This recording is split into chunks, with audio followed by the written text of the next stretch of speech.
Hey guys, it's Melanie. Welcome back to my channel. Today I'm going to show you how to make this casserole carrier. Really cool, right? So this video is a collaboration with my friend Lainey over at Simply Bakings. She has a great channel. She has like Cookie Mondays and desserts on Fridays, and she is literally the sweetest. I got to know her with a project that we did several months back. So she's gonna make a dessert to go in a 9x13 dish, and then I'm gonna show you how to make the carrier so that you can take it to your next family dinner, fall function.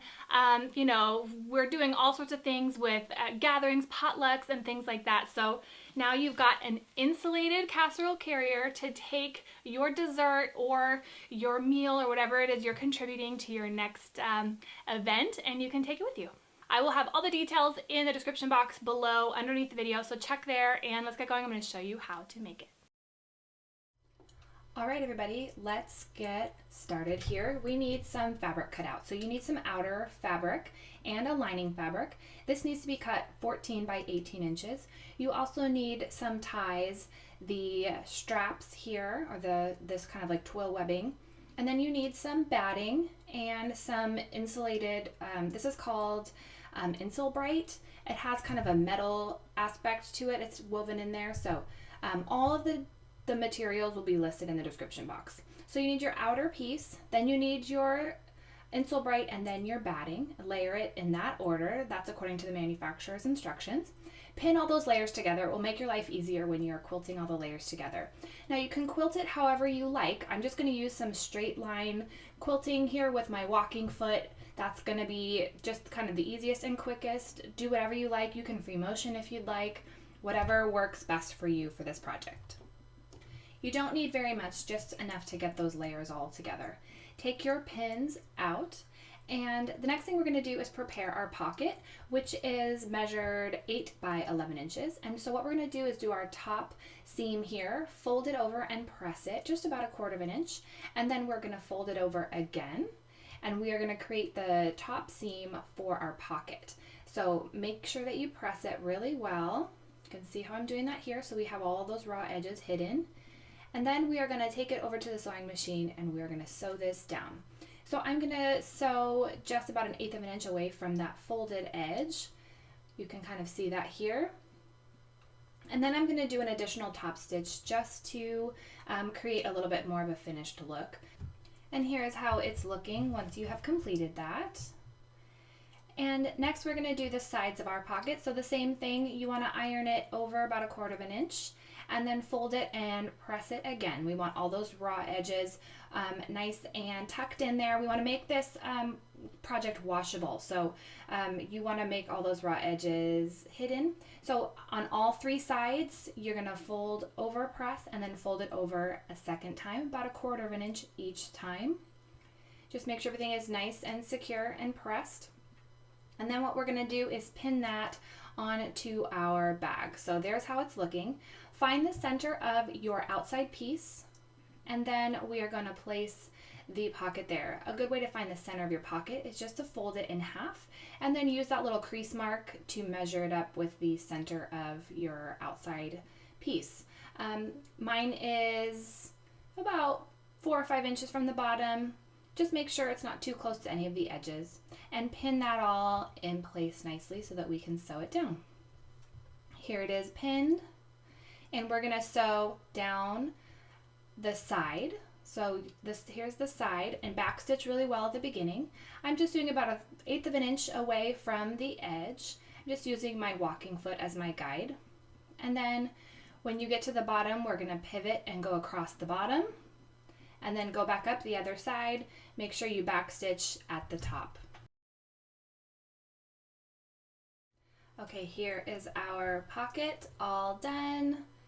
And you can kind of just see there how it's looking. Functional pocket for a wooden spoon or recipe, directions, things like that. Now we're going to do our straps along the bottom side of our outside piece for this carrier.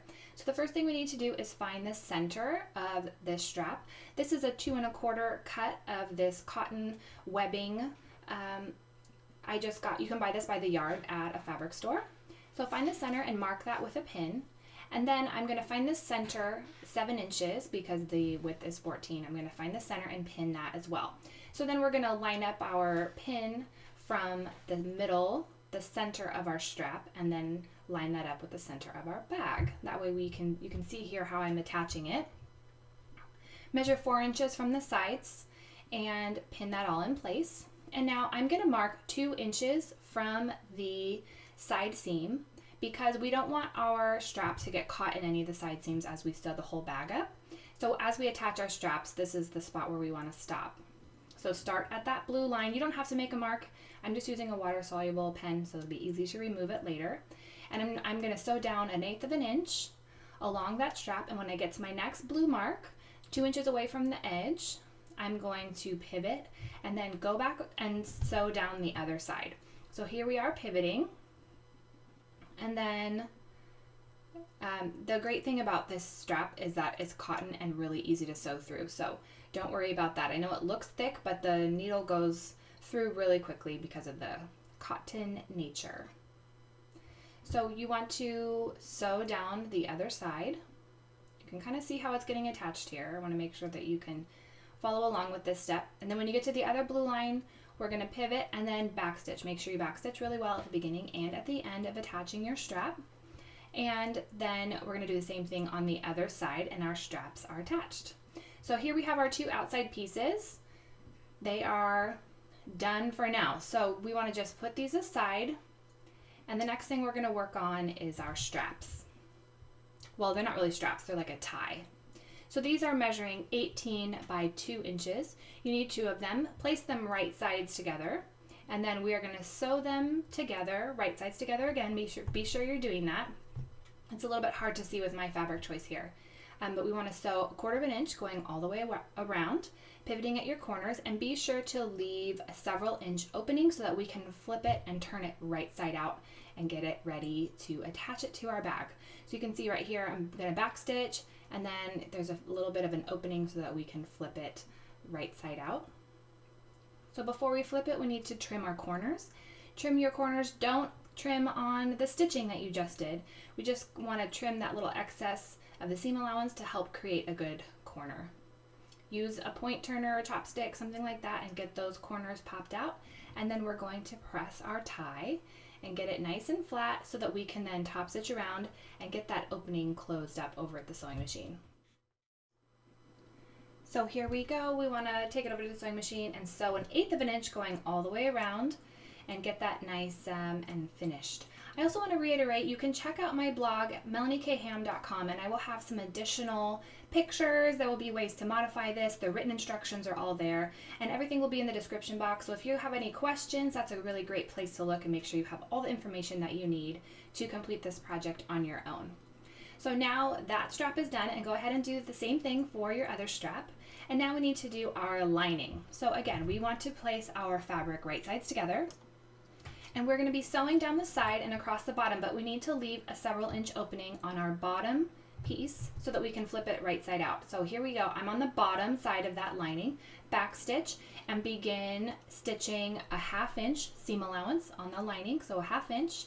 And then you're going to sew along the bottom and then up the side. So here we're going up one of the sides of the lining when you get to the top. Then I'm going to flip it and do the other side and go head back down to the bottom. So again, a 1/2 inch seam allowance. And then once you get down to that bottom edge, we need to leave that several inch opening. So here we are back around to the bottom, back stitch, and you can see the opening that I left there at the bottom. Trim your corners, your 2 corners from your lining right there. And now we have our 2 outside pieces, and we are going to connect them, and we're going to create our outside of our bag here. It's basically a bag, right? So you want to put all of those straps in the middle there so that they're not going to get caught in the side seam. And then right here you see where the top of the pocket is, and we're going to sew down the side, along the bottom, and back up the side. So this is several layers together. This is going to be really helpful to have a walking foot. You can sew this at a 5/8 seam allowance because of all that bulk. You want to make sure you get everything put in there underneath that presser foot and make sure that there's nothing, not getting caught in that seam. So do a 5/8 seam allowance, and a walking foot will be really helpful for this step. Also, if you're worried that your sewing machine won't make it with all of these layers, just go really slow. Make sure you have a fresh needle and a nice strong thread, and you'll be good to go.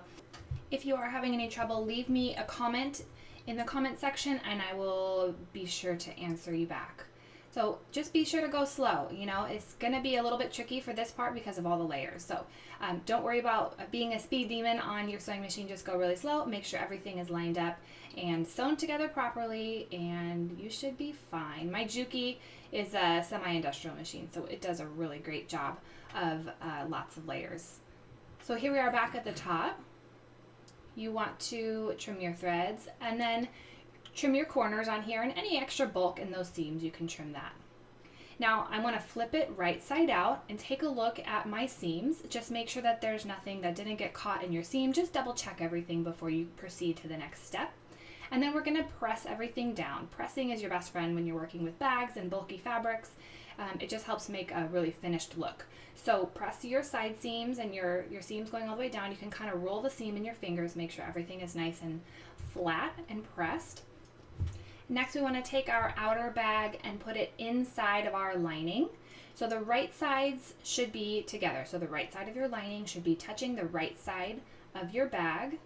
And then we're going to line up those side seams and pin them in place. So do that on both side seams. And you can see right here. And then what we want to do is put our ties in here. So place your tie on the inside, find the center point of your bag and pin that in place. So the center point, you can see that here it's gonna be, it's about 12 inches after 12, 13 inches. So whatever yours is, find the center and pin your tie in the center there.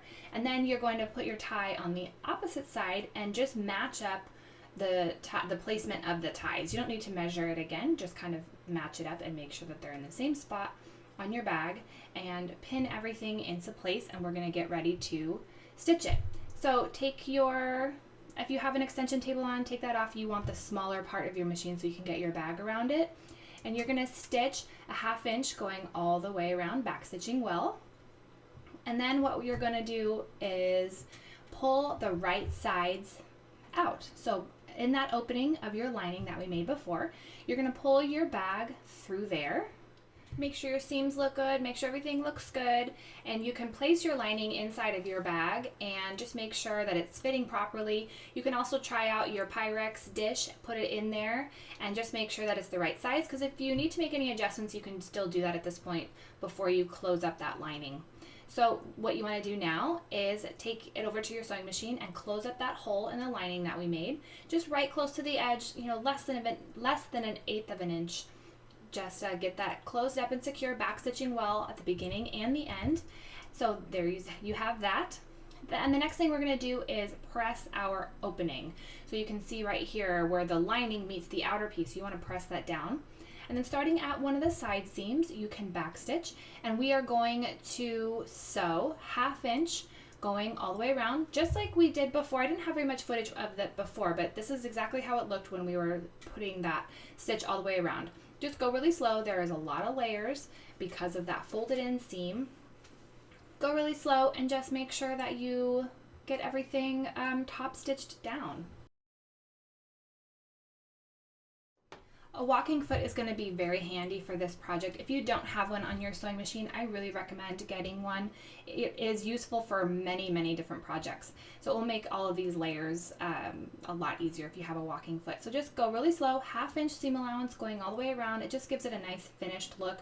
When you get back to the beginning, back stitch again to secure all of your threads in place.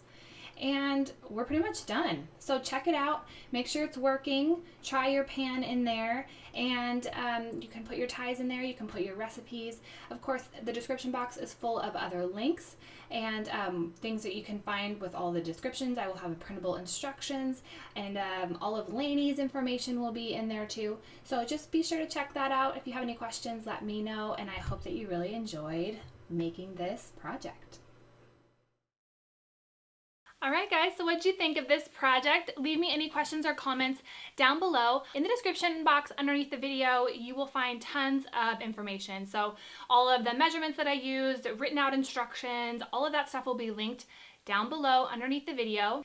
Don't forget to give me a thumbs up and subscribe to this channel. Tag me on social media for any, projects that you make from my videos. I love to see what you guys are doing and what you're making.